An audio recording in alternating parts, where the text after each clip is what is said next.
Bog'larni orasiga biror narsa eksak deb ko'p savol keladi. Mana qarag'lar. Bog'ni orasiga chisnok ekilgan mana. Bu shoptoli bog'. Ne обязательно shoptol. Gilos, bu olma va qanday bog' bo'lishidan qat'iy nazar qarag'lar mana. Почти 60-70 santimetrdan agat qilib qarag'lar. Shuncha chisnok ekkan. Bu ko'chatda nima qilib foyda keltirguncha bu xudo xolasa даже jerini ham aqchasini o'zi oqtab o'zi jerini opravdatib oladi. Bular o'zi mo'maga kirib, o'zi foyda qilguncha o'zi ostiga egilgan narsadan o'zi foyda qilib oladi.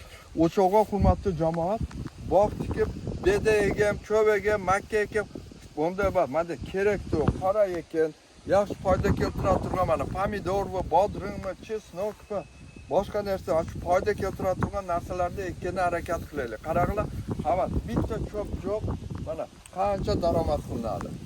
Mana qaranglar, bu juda bo'lsa 20-30 sotik yer.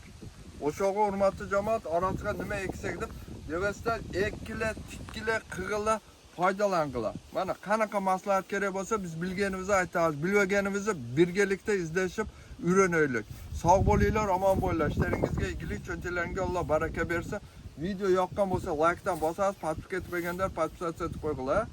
Chisnoklarni ham xudo xolasa ko'rib, jug'ondarini qo'yamiz xudo xolasa. Sog' bo'linglar. Kommentariyaga yozinglarchi, mana shunday bog' tikib, ostidan kim nima ekib foydalandi, qanday bo'ldi, nima eksa yaxshi bo'ladi. Jamoat ko'chat ekkanlarga jo'natib adilitsiya qilib qo'yinglar.